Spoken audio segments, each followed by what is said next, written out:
Hi everyone, कैसे हैं आप सब लोग।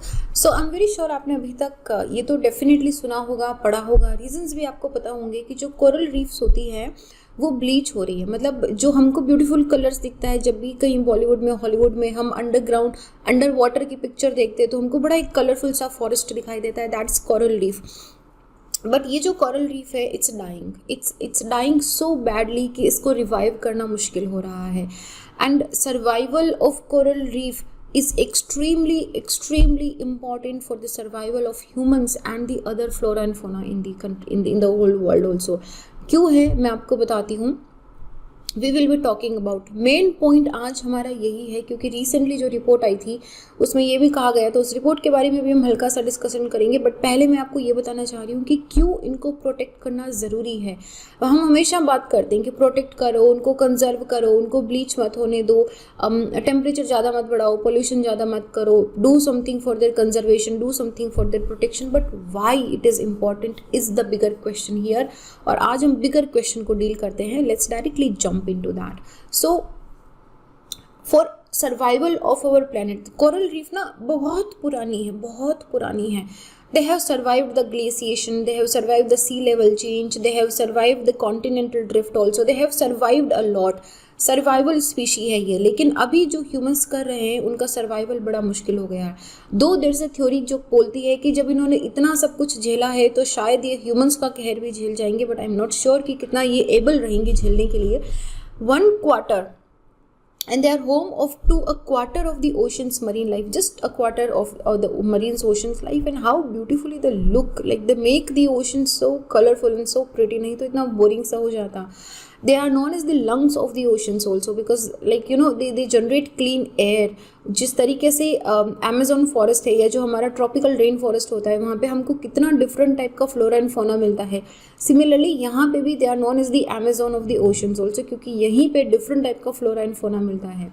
Now I want you to recall one movie. अगर आपने फाइंडिंग नीमो देखी है, राइट, उससे पहले भी एक मूवी आई थी, अगर आपने वो मूवी देखी है तो यू मस्ट हैव सीन। अच्छा, फाइंडिंग नीमो आई थिंक एक ही मूवी थी, राइट। हाँ, फाइंडिंग नीमो अगर आपने मूवी देखी है जिसमें एलन डिजेनरिस की वॉइस भी थी, दैट मूवी वाज बेसिकली, उसमें दो पार्ट है। एक पार्ट है जहाँ पे वो फिशेस रहती हैं, जहाँ पे ऑल दी एक्वेटिक एनिमल्स रहते हैं, that portion looks very colourful, it's looks like their home. And second portion है जहाँ पे नीमो एंड उनका जो फ्रेंड होता है, I am sorry I am forgetting the name, but वो ओशन के अंदर रिसर्च मतलब अपना ढूंढने के लिए जाते हैं, अपने मिशन पे जाते हैं। Now when you look into the ocean there is nothing, it's just water, it's just black, right, कुछ नहीं, उसमें सिर्फ पानी है। but where they live is a very colorful space। तो वो जो colorful space है, it is very important for the survival of the aquatic life। Australia के अंदर जैसे ग्रेट बैरियर लीफ है, it is irreplaceable, it is the only living thing which is visible from the space also. और ये वहाँ की ecosystem और economy के लिए बहुत ही ज़्यादा क्रूशल पार्ट है। ये 3000 इंडिविजुअल रीफ से बनी हुई है, जो पूरी जो कोस्ट लाइन ऑस्ट्रेलिया की है उसको प्रोटेक्ट करती है। वहाँ पे जो थाउजेंड्स ऑफ मरीन स्पीशीज़ हैं, फिशेस, वेल्स, डॉल्फिन्स और बाकी जो मरीन टर्टल्स हैं, वर्ल्ड के 7 स्पीशीज़ ऑफ मरीन टर्टल, वहाँ पे 6 स्पीशीज ऑफ जो मरीन टर्टल है, इनको भी वहाँ पे प्रोटेक्ट करती है। Now these coral leaves has their own importance. पहली तो ये कोस्ट लाइन जो होती है उसको प्रोटेक्ट करती है।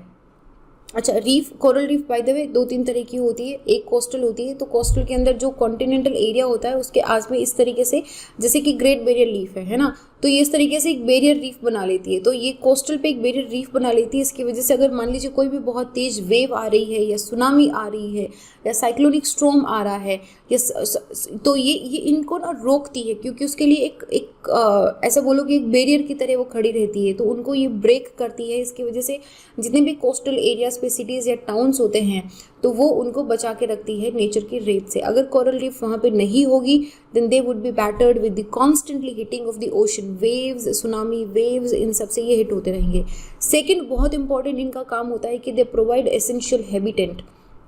एसेंशियल हैबिटेट किसको? We human cannot go and see, right, we humans cannot go and live there, we can just go dive, swim and we can see and can say hello and come back. लेकिन बाकी जो aquatic animals हैं उनका they provide incredible diversity to the life। अगर reefs यहाँ से disappear हो जाएंगी तो जो 1500 species of fish more than 100 species of shark, ray, whales, dolphin, sea turtles and what not. Even 600 plus varieties of the coral itself would be lost. So that would be a huge loss of diversity. Medical research के लिए scientist have been studying coral reef ताकि जो नई medicine for asthma, arthritis, heart disease, cancer, इन सब के लिए जो मेडिसिन हैं वो यहाँ से कोरल से बन रही है. And they have achieved by isolating जो केमिकल कंपाउंड फाउंड होता है इन रीफ में, उसको अलग से एक्सट्रैक्ट करके इन डिजीजेस के ट्रीटमेंट के लिए अलग से मेडिसिन बनाई जा रही है. साइंटिस्ट को ऐसा लगता है कि दे स्टडी द क्रिएचर जो एजिंग प्रोसेस को क्लेम कर देते हैं, जो they are also investigating their anti viral and anti bacterial properties also, कि किस तरीके से ह्यूमन के अंदर जो डिजीज है उनको कंट्रोल करा जा सके बाई स्टडिंग दिस. तो this is helpful in medical research also. Fourth, very important for the purification of the water, क्योंकि जो कोरल्स हैं वो एज अ फिल्टर वर्क करती है. सी के अंदर जितनी भी इम्प्योरिटीज़ आती हैं वो उसको हटाती है, पानी को स्टेबल करती है, हेल्दियर वाटर देती है, क्लियर वाटर देती है. उनके बिना पूरा जो सी का वाटर है वो एकदम मडी मडी सा लगेगा, सस्पेंडेड पार्टिकल्स दिखेंगे, उसके अंदर पूरा क्लाउडी एनवायरनमेंट रहेगा. ऐसे क्लाउडी एनवायरनमेंट के अंदर जो एक्वेटिक फ्लोरा एंड फोना होता है उनका सर्वाइवल बहुत मुश्किल हो जाता है. Fifth, very important is the absorption of the carbon dioxide. Absorption तो जाहिर सी बात है कर ही रही है, they are working as a carbon sequestrator also. Coral reef एक लिविंग ऑर्गेनिजम्स हैं and they have a very crucial role in to absorbing recycling the carbon dioxide from the atmosphere. ये कैसे करती है कि इनके ऊपर जो एल्गी रहती है उसका नाम है जूजेंथ्लोन नाम है, if I am not pronouncing it wrong. तो ये जो एल्गी इन कोरल पे रहती है ये कार्बन डाइऑक्साइड को एयर से एब्जॉर्व करती है, उसका फोटोसिंथेसिस करती है, फूड बनाती है और ये फूड देती है कोरल को, और कोरल इसको प्रोटेक्शन प्रोवाइड करता है. तो कोरल पॉलिप्स जो है ये algae they feed upon the algae, ये एल्गी पे फीड करते हैं. कार्बन जो है उसको अपना स्केलेटन बनाने में, लाइमस्टोन बनाने में, जो इनका पूरा स्ट्रक्चर होता है कोरल का उसको ये बनाने में काम करती है, जो बिल्कुल रॉकी टाइप स्ट्रक्चर दिखाई देता है. And just like the tree, the coral reef, they help to slow the climate change also, क्योंकि these are very important part into recycling the carbon dioxide also. Then sixth important we have it support the healthy fishing industry also, क्योंकि पूरे world most part of the world के अंदर जो fishing है, fishes that's their primary source of the food, particularly into especially into the coastal areas. So ये coral जो है ये safe haven है फिशेस के लिए, फिशेस के रिप्रोडक्शन के लिए, to grow their offsprings. जैसे वो याद कर लो मूवी फाइंडिंग नीमो वाली जो मूवी है उसको याद कर लो, यू विल नो कि how important it is for the fishing industry. Then another important we have, particularly इसमें ऑस्ट्रेलिया की बात इसलिए करिए क्योंकि यहाँ पे सबसे बड़ा जो कोरल रीफ है हमारा, जो कोरल रीफ का पैच है वो ग्रेट बैरियर रीफ ही है. उसी के बारे में हम आज थोड़ा सा और अलग से बात भी करेंगे. तो ये बिलियंस ऑफ डॉलर्स जनरेट करता है इनकी टूरिज्म इकोनॉमी से, इनके इकोसिस्टम से, इकोनॉमी से. It is providing livelihood income to thousands of the people there. अगर ये डिसअपियर हो गई तो इन थाउजेंड्स ऑफ पीपल की लाइफ डेविस्टेटेड हो जाएगी, they won't have any income from there. Then very important and last one in tackling the climate change, कुछ स्ट्रक्चर रीफ की ऐसी है ट्रैकिंग द, मैंने क्या बोला था, टैकलिंग, अच्छा ट्रैकिंग द क्लाइमेट चेंज. क्योंकि जैसे मैंने आपको स्टार्टिंग में बताया था कोरल रीफ बहुत पुरानी है, बहुत मिलियंस ऑफ ईयर्स ओल्ड है. तो ये जो जैसे लाइमस्टोन इन पर डिपॉजिट हो रहा है, क्या हो रहा है देखो इसको समझो. मान लीजिए कि ये कोरल का स्ट्रक्चर है, हम इसको थोड़ा सा रेंडम बनाते थे. इसके ऊपर जो एल्गी रहता है जूजेंथ्लोन, ये जूजेंथ्लोन CO2 को एब्जॉर्व करता है. ये लाइमस्टोन इसको कोरल को प्रोवाइड करता है, जिससे इसका पूरा स्केलेटन ढांचा जो है इसका लाइमस्टोन का बना हुआ होता है. नाउ यही बड़ी दिक्कत भी यही है, क्योंकि अभी बताते हैं आपको कि बड़ी दिक्कत ये क्यों है. पहले ये देखते हैं कि किस तरीके से कार्बन ट्रैकिंग होती है. तो ये क्या हो रहा है कि सदियों से, मिलियंस ऑफ ईयर्स से जिस तरीके से कार्बन डाइऑक्साइड लाइमस्टोन में स्केलेटन्स में डिपॉजिट हो रहा है, it is giving a signature of the climate change also. ये वेदर पैटर्न क्या चेंज हुआ है वो कोरल ग्रोथ के साथ में रिकॉर्ड हो जाता है. तो साइंटिस्ट जब एंशिएंट रॉक सैंपल लेके आते हैं कोरल का रॉक अगर आप देखोगे ना तो बिल्कुल लाइमस्टोन के पत्थर जैसा दिखता है ये. तो ये अगर आप उसको स्टडी करोगे तो उसमें आपको थाउजेंड्स ऑफ लेयर्स मिलेंगी and that would give the signature of CO2 level and that times क्या वेदर था, क्या उस वक्त का क्लाइमेट था, ये सारी चीज़ें वहाँ पे हमको स्टडी करने को मिलती है.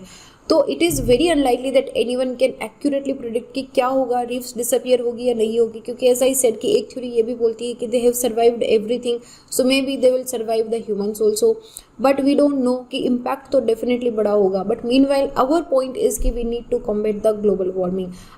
सी this would be very harsh to the future generations कि हम लोग उनके लिए ना तो चीता छोड़ के जाएंगे, ना ही हम उनके लिए हाथी छोड़ के जाएंगे, ना ही हम उनके लिए ब्यूटीफुल ओशंस छोड़ के जाएंगे, right. So what is happening, why this point of protecting them is coming, क्योंकि क्लाइमेट चेंज से 3 event of coral bleaching already हो चुके हैं, 2016, 2017 और 2020। As a fabled wonder of the natural world, Australia की जो ग्रेट बैरियर रीफ है ये it is providing diversity to range. और ये सबसे बड़ी बात है कि जो GBR है ये वर्ल्ड हेरिटेज लिस्ट के अंदर 1981 से है, under the World Heritage Convention 1972। GBR एक आउटस्टैंडिंग यूनिवर्सल वैल्यू रखती है यूनेस्को के according, this is UNESCO I am quoting here, कि cultural and natural significance which is so exceptional as to transcend the national boundaries and to be of common importance for present and the future generation of the humanity। इतनी important है ये कि ना सिर्फ present बल्कि future generation के लिए भी, and it has its own cultural and the natural significance। 3000 छोटे बड़े इंडिविजुअल रीफ से बनी हुई ये ऑस्ट्रेलिया के नॉर्थ ईस्टर्न कोस्ट पे आपको इंटरनेशनल स्पेस स्टेशन से दिख जाएगी, ठीक है। और इसकी हिस्ट्री आप अगर पीछे जाओगे तो estimated 23 million years to Miocene epoch तक की जियोलॉजिकल हिस्ट्री इसकी है। तो आप ये सोचो कि इसने अभी तक कितना क्लाइमेट चेंज, कितने वेदर्स रिकॉर्ड करके रखे होंगे।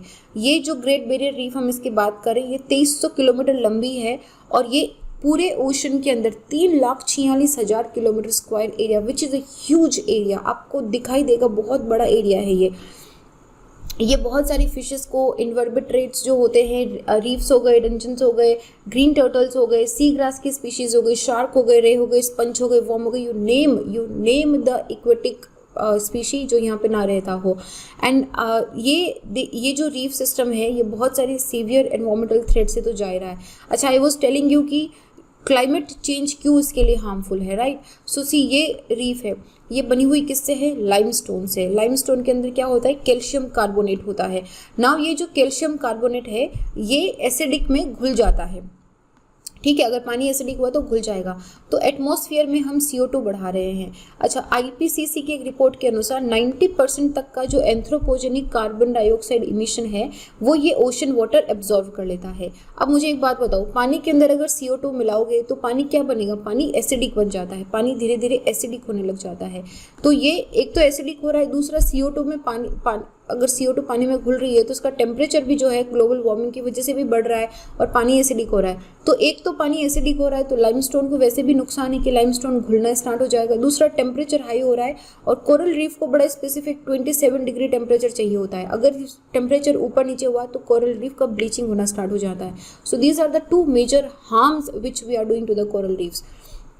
तो एक कमेटी थी, उन्होंने 2019 आउटलुक रिपोर्ट के अंदर बताया कि जो Great Barrier Reef Marine Park Authority they said कि नो अनसर्टेन टर्म्स कि कितना long term state of the ecosystem has further deteriorated from poor to very poor. UNESCO ने GBR को in danger has listed in danger, क्योंकि यहाँ पे bring pressure, ताकि Australian government पे प्रेशर आए, जिसको क्रिटिसाइज करा गया है कि आप सिंपैथेटिक नहीं हो, आप you are using too much of fossil fuels to the industry, आपको एनवायरमेंटल कंसर्न कम है, आपको इकोनॉमिकल कंसर्न से ज़्यादा है, इसकी वजह से आप कोरल रीफ को नुकसान पहुंचा रहे हो।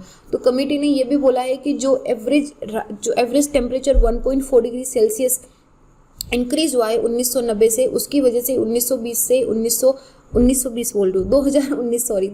से 2019 तक ये जो कंटिन्यूसली इतना कोरल ब्लीचिंग का ये पीरियड चला है ना, इसमें इतना ज़्यादा ब्लीच हो गया है कि वो रिवाइवल की उसमें अभी the scientist are even itself they are also concern कि क्या वो रिवाइव हो पाएगी या नहीं हो पाएगी। Maybe it is beyond revival now, but we don't know. Maybe coral reef has survived everything, so we just pray it survives everything also. So destructive impacts इसके ये हो रहे कि वर्ल्ड हेरिटेज कमेटी ने एक resolution बुलाया है upon the prime minister Scott Morrison कि to heed a conclusion to the outlook report कि एक एक्सेलरेटेड एक्शन लिया जाए जो पेरिस एग्रीमेंट गोल के अलाइनमेंट में हो क्लाइमेट चेंज को कंट्रोल में करने के लिए। और रीफ 2050 जो प्लान है इसको अपडेट करने की बात करी गई है, क्योंकि government should stop these destructive impact of human activities, जैसे कि लैंड फार्म से या फार्मर रन ऑफ से जो पोल्यूटेड पानी सीधा ओशन के अंदर, सी के अंदर जा रहा है, फिर उसके जो छोटे बड़े एलिमेंट्स हैं वो वेव के साथ जाके बैरियर को नुकसान पहुंचा रहे हैं कोस्टल डेवलपमेंट की वजह से। या फिर कमर्शियल यूज़ की वजह से भी ये जो कोरल रीफ को नुकसान पहुंच रहा है, they should stop this destructive impacts on this. World heritage centre जो एडमिनिस्ट्रेटिव बॉडी है, इन्होंने ऑस्ट्रेलिया को 2019 में लेटर भी भेजा था रेजिंग द कंसर्न कि भाई ये जो आपने अप्रूवल दिया है ना नई कोल माइन को, कार्मिकल कोल माइन को, ये कंट्रोवर्शियल है, इसका जो इम्पैक्ट होगा रीफ पे, क्लाइमेट पे, उसका अंदाज़ा लगाओ।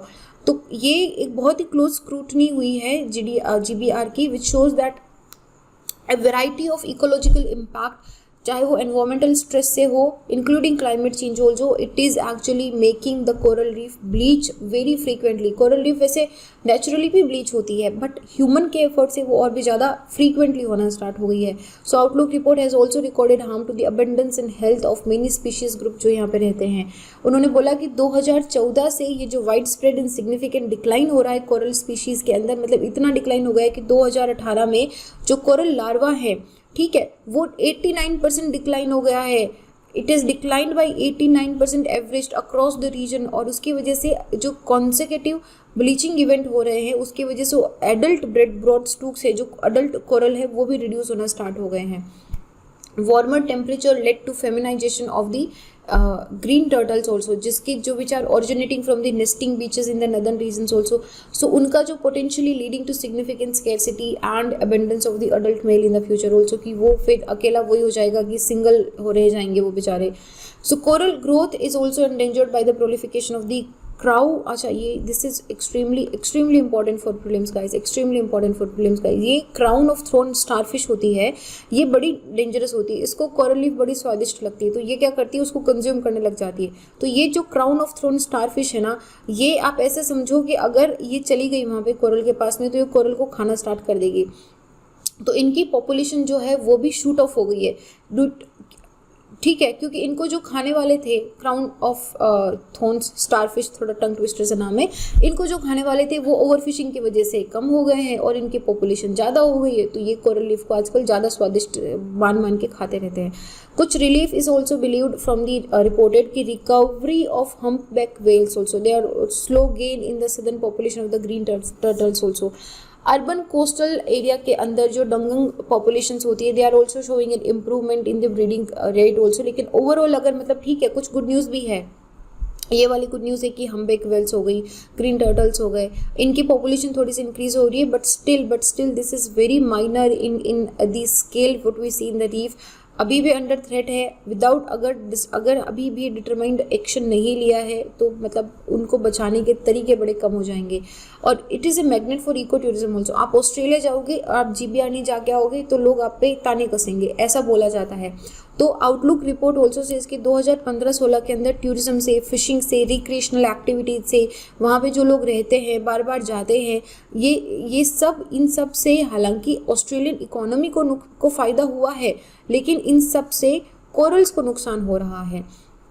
तो this is how it is bleaching. ये पूरा कलरफुल होना चाहिए था, यहाँ पे बहुत सारे एक्वेटिक एनिमल्स होने चाहिए थे, फिशेज, स्टार फिशेज, ऑक्टोपस वगैरह सब घूमते रहने चाहिए थे। But what we see is a barren land area, this is a barren ocean area, what we are seeing, this is a bleached coral and this is high time that each one of us take action. हम सबके actions count होते हैं, जैसे वो बोलते हैं ना कि बूंद बूंद से घड़ा भरता है।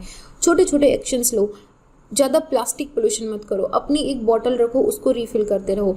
प्लास्टिक की जो पॉलीथीन्स होती हैं उसमें मत करो, अपना एक छोटा सा कैरी बैग रखो। कितना टाइम लगता है उसमें, थोड़े से 20-25 रुपए का आता है, उसको हमेशा छोटा सा आता है, पॉकेट के अंदर रखो उसको, जहाँ पे भी जाते हो अपने बैग के अंदर रखो, अपने पर्स के अंदर रखो। कुछ भी आपको सब्जी खरीदना है, सामान खरीदना है, use that. So you know small actions matters a lot. मेरा नाम संतोष है। अगर आप मुझसे जुड़ना चाहते हैं तो इंस्टा या टेलीग्राम पे little_simple_बुद्धा पे सर्च करके जुड़ सकते हैं। वीडियो का PDF आपको टेलीग्राम से मिल जाएगा। This is it, I will see you guys in the next. जय हिंद।